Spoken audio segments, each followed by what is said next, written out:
Gloire au Seigneur pour cette nouvelle audio.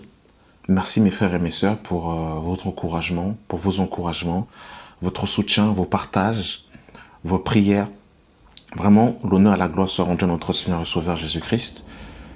Merci beaucoup. Par la grâce de Dieu, je, je suis en Île-de-France et c'est vrai que en Île-de-France, nous avons la grâce de pouvoir nous rassembler, de pouvoir échanger ensemble, de pouvoir eh bien voilà, être facilement en communion fraternelle, mais pour d'autres c'est plus compliqué.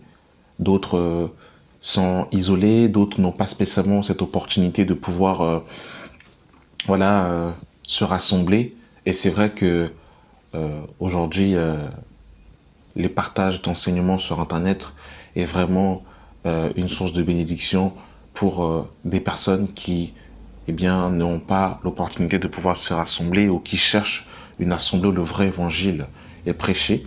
Et par vos partages, par vos commentaires, eh bien, vous participez aussi eh bien, à cette œuvre. Donc j'aimerais vraiment encourager et remercier surtout les frères et les sœurs qui le font. Donc je ne dis pas cela pour vous imposer de le faire, mais je veux tout simplement vous remercier par la grâce de Dieu. Voilà. Comment faire l'œuvre de Dieu? Alors je pense que c'est une question en tant que chrétien qu'on s'est tous déjà posé. Comment servir Dieu? Je ne sais pas comment servir Dieu, je ne sais pas quel est mon appel, je ne sais pas à quoi Dieu m'appelle. Et c'est vrai que quand on se convertit, eh bien, on veut tout de suite servir le Seigneur parce que justement, eh bien, on veut faire sa volonté et on veut le servir et on se pose mille et une questions, on se gratte la tête. Parfois, ça fait plusieurs années qu'on est appelé qu'on est dans le Seigneur, mais on ne sait toujours pas à quoi Dieu nous appelle. Et on va prendre quelques passages de l'Écriture pour essayer de voir un peu eh bien, la pensée, comment eh bien, faire l'œuvre de Dieu. Nous sommes dans le livre de Jean chapitre 6, le verset 24. Les gens de la foule, ayant vu que ni Jésus ni ses disciples n'étaient là, montaient avec eux dans ces barques et allèrent à Capernaum à la recherche de Jésus. Et l'ayant trouvé au-delà de la mer, ils lui dirent, Rabbi, quand es-tu venu ici? Jésus leur répondit, en vérité, je vous le dis, vous me cherchez non parce que vous avez vu les miracles, mais parce que vous avez mangé des pains et que vous avez été rassasiés. Travaillez non pour la nourriture qui périt, mais pour celle qui subsiste pour la vie éternelle, et que le Fils de l'homme vous donnera, car c'est lui que le Père, que Dieu a marqué de son sceau. Ils lui dirent, que devons-nous faire pour faire l'œuvre de Dieu? Et ça, c'est la question justement qu'on se pose. Jésus leur répondit, l'œuvre de Dieu, c'est que vous croyez en celui qui l'a envoyé. L'œuvre de Dieu, c'est que vous croyez en celui qui l'a envoyé. Waouh! Donc en fait, l'œuvre de Dieu, c'est pas d'abord de faire. L'œuvre de Dieu, c'est d'abord croire. Waouh! Vous vous rendez compte? L'œuvre de Dieu, c'est d'abord croire. Croire que Jésus est le Fils de Dieu, envoyé par le Père, venu dans ce monde, qu'il est mort pour nos péchés, enseveli, ressuscité pour notre justification, monté à la droite de Dieu le Père, et qu'il reviendra nous chercher. Et le fait de croire en ce précepte, eh bien, te donne de marcher d'une certaine manière. Parce que si tu crois que Jésus est mort, ça veut dire que tu es mort aussi avec lui. Si Jésus a été enseveli, tu as été enseveli aussi avec lui. Si Jésus est ressuscité, tu es ressuscité avec lui.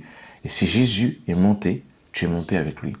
En d'autres termes, eh bien, si tu crois en Jésus-Christ, eh bien, automatiquement, forcément par la suite, eh bien, ça va t'engager dans les eaux du baptême. Ça va t'engager à marcher dans une nouveauté de vie et à faire volte-face à ta vie passée et à te repentir de ta vie antérieure afin de marcher en nouveauté de vie avec le Maître. Voilà tout simplement l'œuvre de Dieu dans un premier temps consiste à quoi? C'est croire en celui que le Père a envoyé. Regardez une autre histoire, bien aimé dans le Seigneur, toujours par rapport à l'œuvre de Dieu.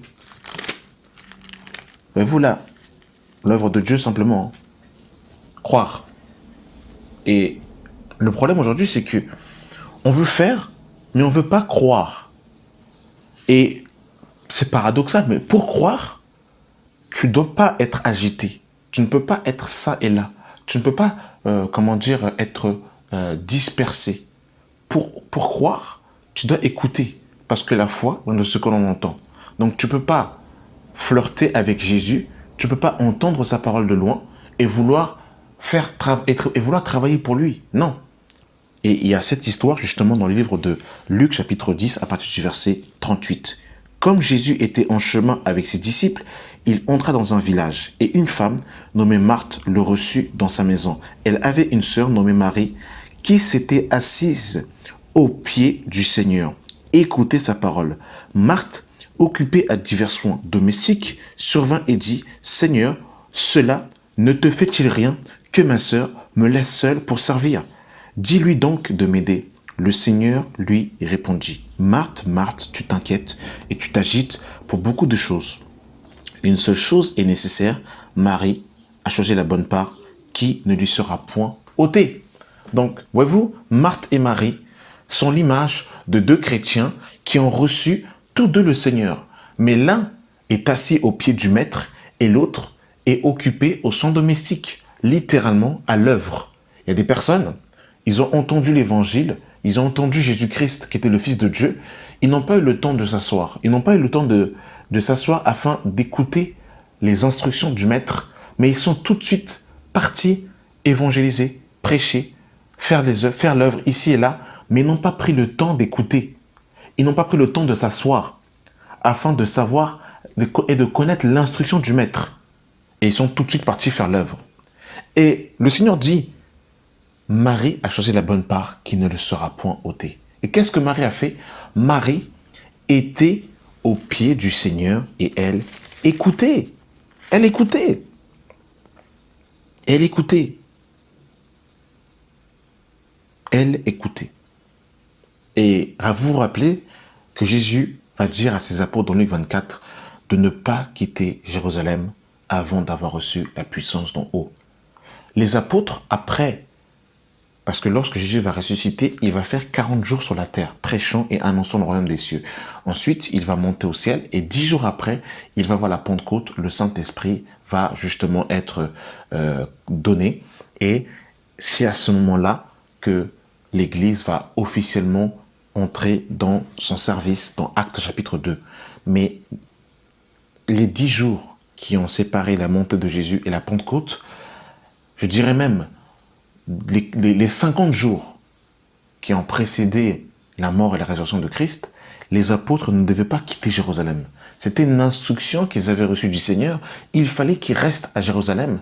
Et tant qu'ils n'ont pas reçu la puissance d'en haut, ils ne pouvaient pas aller évangéliser.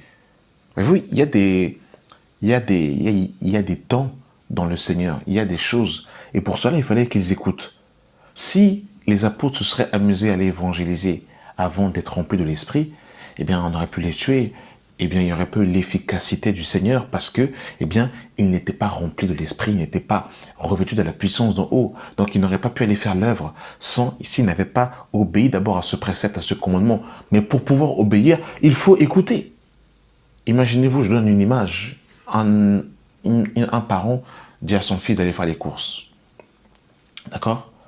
Et cet enfant qui veut tellement obéir à son père, eh bien, s'habille, il prend l'argent, et puis cet enfant va à Carrefour.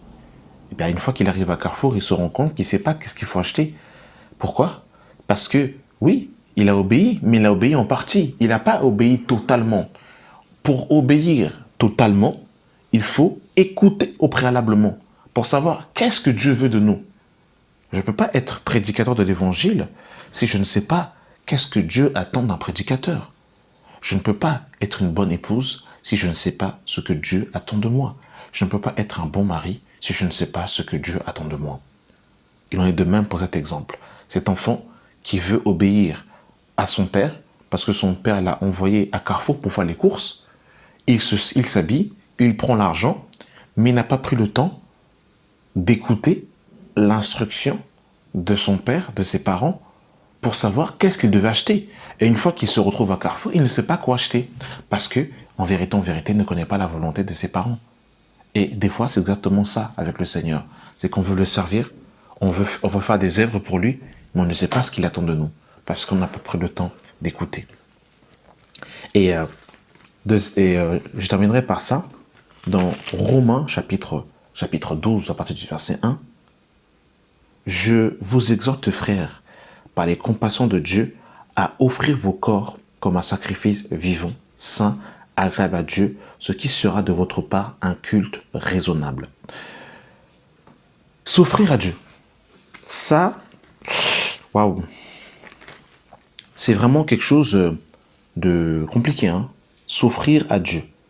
Eh bien aimé dans le Seigneur, croire, l'œuvre de Dieu, c'est d'abord de croire. Comme on l'a vu dans dans Jean chapitre 6. L'œuvre de Dieu, c'est écouter, comme Marie qui est à ses pieds. L'œuvre de Dieu, c'est de s'offrir comme un sacrifice vivant.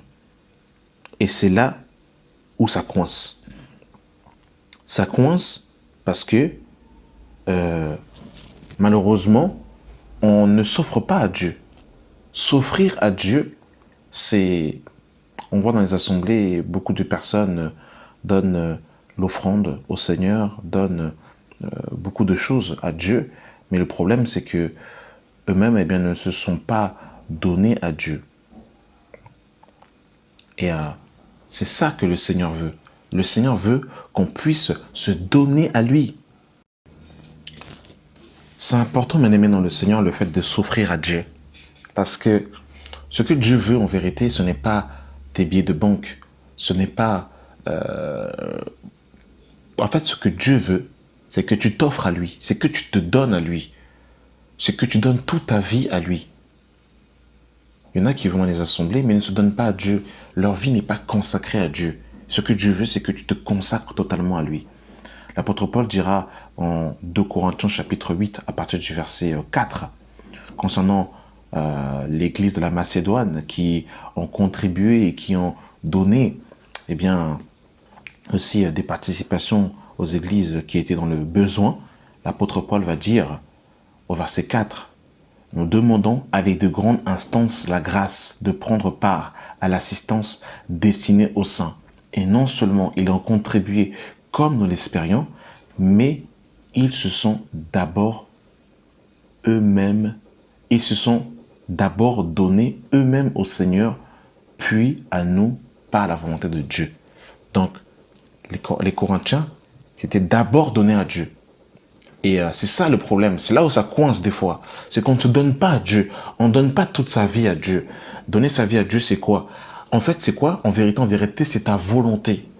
Ta volonté, ce que tu aimes, tes projets, ce qui fait ta personnalité, ce qui contribue à ta personne.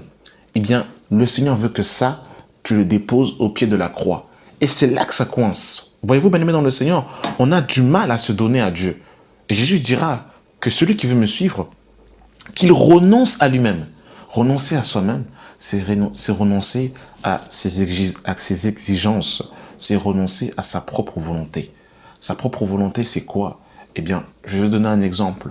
Si tu es raciste, si tu étais né raciste, si tu disais, voilà, moi, je vais me marier uniquement avec un noir. Par exemple, si tu es une sœur, je veux me marier uniquement avec un noir. Eh bien, ça, là, tu dois renoncer à ça. En fait, à ces barrières, raciales, tout ça, là, ces barrières ethniques, tout ça, tu dois renoncer à ça. Tu dois renoncer à toi-même, ce qui fait ta personnalité. Oh, tu es tellement belle, ma sœur, tu es tellement beau, mon frère, tu es tellement intelligente, ce qui fait la gloire que les hommes ont mis sur tes épaules. Tout ça là, tu dois renoncer à ça. Porter ta croix et le suivre. Et tout ça, bien aimé dans le Seigneur, vous voyez que on le fait pas. C'est pour ça qu'on des fois on n'arrive pas à savoir qu'est-ce que Dieu attend de nous. Ou des fois on sert le Seigneur, mais au final on va mal le servir parce que on rentre pas dans le plan parfait de Dieu parce que on ne se donne pas totalement à lui. On ne s'est pas donné totalement à lui. Ce que Dieu veut, c'est que tu t'offres à lui. T'offrir à lui, ça veut dire quoi? Ça veut dire que tu n'es pas, ton corps, ça n'est pas, on n'est pas au marché de Rungis. Au marché de Rungis, les gens ne peuvent pas venir te toucher, te plotter comme ça. Les hommes ne peuvent pas venir coucher avec toi comme ça. Pourquoi tu ne peux pas te donner comme ça? Tu ne peux pas donner ta vigueur à toutes les jeunes filles. Ça veut dire que tu marches dans la sanctification, dans la crainte de Dieu. C'est ça, se donner à Dieu.